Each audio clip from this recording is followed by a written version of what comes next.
ورسولك محمد صلى الله عليه وسلم وعلى آله وأصحابه وسلم أجمعين. أما بعد. Limpahan puji kehadirat Allah, Maharaja langit dan bumi, Maha menciptakan segala sesuatu dari ketiadaan menjadi ada, hingga segalanya berakhir dengan ketiadaan. Allah yang menganugerahkan nikmat yang begitu banyak kepada kita. Allah yang memberi dan memberi tanpa pemberi. Allah yang menganugerahkan kepada kita penglihatan, pendengaran, lisan, demikian seluruh sel yang ada pada tubuh kita, yang kita tidak memintanya, yang kita tidak pernah mampu untuk membayarnya, dan kita pun tidak mampu untuk membelinya. Semua diberikan oleh Allah dengan tanpa pemberi. Maka kenalilah setiap nikmat pemberian Allah. Kita ingin selalu dekat kepada yang maha berjasa, maha memelihara kita semenjak kita di alam rahim seorang ibu. Kemudian Allah menyusun kerangka tubuh kita dengan kesempurnaan. Setelah itu terlahirlah kita ke alam dunia, melewati masa demi masa hingga jadwal kematian kita tiba. Itulah penentu bagi kita, apakah setelah itu kita akan selamat atau kita akan sengsara. Semoga Allah Ar-Rahman terus menganugerahkan kebaikan-kebaikan untuk kita, dan Allah pastikan setiap kita yang hadir di majelis ini, Allah panjangkan umur kita dalam ketaatan kepada Allah Subhanahu wa ta'ala, hingga kita menghadapnya dalam keadaan mulia, dalam keadaan suci, bahagia dunia wal akhirah. Amin.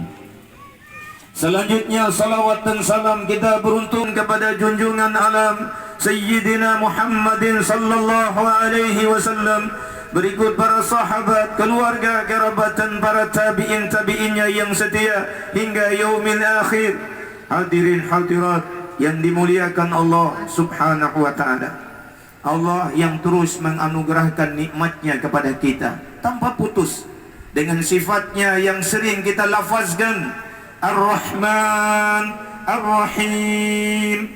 Dengan sifatnya Ar-Rahman, maha pemurahnya Allah, Allah menganugerahkan nikmat yang begitu banyak pada segenap hambanya. Tidak mengenal yang ibadah atau tidak ibadah, yang sujud atau yang bermaksiat, terus dilimpahi nikmat Allah, rahmat Allah. Yang beriman atau yang kufur, terus dilimpahi rahmat Allah. Ini rahmat yang umum untuk seluruh hamba Allah Subhanahu wa ta'ala. Kita hari ini bisa menghirup udara, kita hari ini bisa berkumpul di tempat ini, masih bisa berbagi dengan keluarga, itu rahmat Allah. Sekalipun kita membangkang, sekalipun kita melawan nikmat itu dengan dosa, Allah tidak memutuskan rahmat itu kepada kita. Begitulah rahmat Allah. Tapi ada yang khusus, tidak untuk setiap orang, untuk orang-orang yang dikehendaki. Ar-Rahim, sayangnya Allah, rahimnya Allah, cintanya Allah. Untuk siapa cinta ini? Untuk orang yang mengenalnya, orang yang menerima pemberiannya, lalu mereka terus bersyukur atas nikmatnya. Inilah orang-orang yang mendapatkan rahmat sekaligus rahimnya Allah. Orang memperoleh rahmat, diberi jabatan, diberi harta, diberi kemuliaan, diberi semua urusan dunia, tetapi tidak dibarengi dengan sayangnya Allah. Ini menjadikan mereka hina di mata Allah Subhanahu wa ta'ala. Semakin tinggi kedudukan, semakin hebat, semakin terkenal, semakin lalai dari mengingat Allah. Dengan entengnya meninggalkan salat 5 waktu. Maka inilah yang disebut dalam syariat istidraj. Nikmat yang diberikan, tapi azab yang tertunda untuk mereka. Hadirin hadirat yang dimuliakan Allah Subhanahu wa ta'ala. Itu rahmat. Rahmat hanya di dunia. Dia tidak sholat, dia tidak berbuat baik, makin hebat, makin jaya, makin sukses. Padahal dia lupa kepada pemberi nikmat, Allah tidak akan putuskan rahmat itu untuk mereka. Tapi rahimnya Allah, siapa yang memperoleh rahimnya, cintanya, sayangnya Allah, sudah pasti menggapai rahmatnya Allah Subhanahu wa ta'ala. Orang yang hanya mendapat rahmat belum tentu mendapatkan rahimnya Allah, sayangnya Allah. Tanda Allah sayang kepada kita, semakin diberi nikmat, semakin diangkat derajat kita, semakin kita menjaga sujud kita kepada Allah subhanahu wa ta'ala, semakin kita memperbaiki hubungan kita dengan Allah, karena kita mengenalnya, karena kita yakin semua nikmat yang kita pergunakan di dunia ini, thumma latus'alunna yawma idzin 'anil na'im, pasti akan ditanya. Hadirin hadirat yang dimuliakan Allah, maka pandailah mensyukuri nikmat Allah. Pandailah.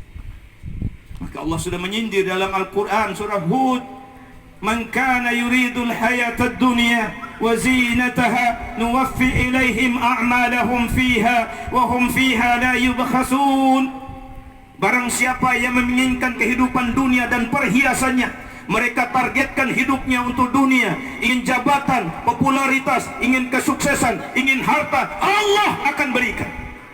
Dan keinginan mereka di dunia dipenuhi semuanya, la yubkhasun, dan di dunia dibayar tunai. Mereka tidak sedikit pun dirugikan oleh Allah. Tapi apa? Makin banyak nikmat, makin ingkar, makin melawan Allah. Pada akhirnya ketika ajal menjemput mereka nanti di akhirat, apa kata Allah? Ulaika alladziina laysa lahum fil akhirati illa an-nar wa habita ma sana'u fiha wa batilun ma kanu ya'malun. Orang-orang yang seperti itu, yang aku titipkan nikmat, yang aku angkat derajatnya, yang aku muliakan, namun mereka tidak mampu mensyukuri nikmatku, melawanku, maka di akhirat tidak ada balasan yang pantas untuk mereka, kecuali mereka akan dilempar ke dalam api yang menyala-nyala. Illa nar wa habita ma sana'u fiha wa batilun ma kanu ya'malun. Sia-sia jabatan, sia-sia harta, sia-sia popularitas. Hari itu tidak bisa menolong mereka, karena mereka lupa untuk sujud kepada Allah. Hadirin hadirat yang dimuliakan Allah, rasa syukur ini tidak akan lahir kecuali dengan baiknya persepsi, baiknya cara pandang, cara kita ikhlas menerima setiap pemberian Allah sekecil apapun. Jika hati kita sudah ikhlas, ridha, menerima pemberian Allah, maka apa yang lahir dalam kehidupan kita? Pertama, kita akan mendapatkan ketenangan dalam hidup kita, ketenangan dalam hati. Ini yang sulit. Belum tentu orang dimanjakan dengan materi dia bisa menikmati tidur yang enak, dia mendapatkan pikiran tenang, dia bisa berbagi dengan anak istrinya. Belum tentu. Ketenangan itulah kalau kita pandai mensyukuri nikmat Allah. Dan yang kedua, kita tidak akan rakus dengan dunia atau kelebihan dunia yang diberikan oleh Allah kepada orang lain. Yang ketiga, mata kita tidak akan tertambat hanya kepada orang-orang yang diberi kelebihan oleh Allah subhanahu wa ta'ala. Inilah keistimewaan orang-orang yang bersyukur. Maka Allah memerintahkan kepada kita, la in syakartum la azidannakum wa la in kafartum inna adabi lasyadid. Bersyukurlah atas nikmatku. Jika kamu bersyukur, janji Allah, aku akan tambah nikmat itu kepadamu. Jika kamu ingkar, kufur, niscaya azabku sangat pedih. Oleh karena demikian, sebagai wasiat yang terakhir, mari kita gunakan nikmat yang Allah titipkan kepada kita sebagai aset untuk menggapai ridha Allah subhanahu wa ta'ala. Karena kita ingin bahagia dunia akhirat. Hidup ini bukan hanya dunia. Umur kita sampai berapa, kata Nabi SAW? Di antara umur umatku, kata Nabi, 60 hingga 70 tahun. Setelah itu wafat. Nabi Muhammad 63 tahun. Kita sekarang sudah berapa? Di atas 70, 50. Subhanallah. Kalau ikuti umur Nabi, berarti semakin dekat kita untuk kembali kepada Allah. Sedangkan kehidupan akhirat bukan hanya 70 tahun, 80 tahun, 100 tahun. Selama-lamanya. Selama-lamanya. Kubur itu adalah pintu bagi manusia. Setiap manusia pasti akan memasukinya. Setelah kubur, di mana tempat kita? Hanya dua. Kalau kita mentaati Ar-Rahman, maka tempat kita di surga pasti. Kalau kita membangkang, menyelisihi perintah-perintah Allah selama hidup, tempat kita pasti di neraka. Hanya ada dua. Oleh karena demikian, semoga pertemuan ini menggugah hati kita bahwa jadwal kematian kita sudah pasti. Tiap malam kita dituntun untuk latihan sebelum tidur. Bismikallahumma amut wa ahya. Doa yang populer, Bismikallahumma ahya wa amut. Kita tidur, kita mati. Lalu setelah bangun tidur, Alhamdulillahilladzi ahyana ba'dama amatana. Sesaat, sebentar. Kita tidak tahu pada tidur kita yang mana kita akan menghadap Allah Subhanahu wa taala. Yang terbaik bagi kita, mari persiapkan bekal, mari kita gunakan aset yang Allah titipkan kepada kita untuk menggapai kebahagiaan hidup dunia akhirat sebagaimana doa kita, Rabbana atina fid dunya hasanah wa fil akhirati hasanah wa qina adzabannar. Sekali lagi, Islam tidak melarang kita jadi orang hebat, jadi pejabat, jadi sukses, jadi orang kaya, jadi apapun, tapi jangan lupa sujud kepada Allah. Semakin kaya, semakin hebat, semakin menjaga sujud. Semakin miskin, semakin dalam keadaan pun menjaga sujud. Itulah kunci kehidupan. Kian rindu husnul khatimah. Semoga ini bermanfaat untuk kita semua. Mari kita akhiri dengan zikir. Semoga keberkahan dilimpahkan untuk kita semua. Kita awali dengan zikir dan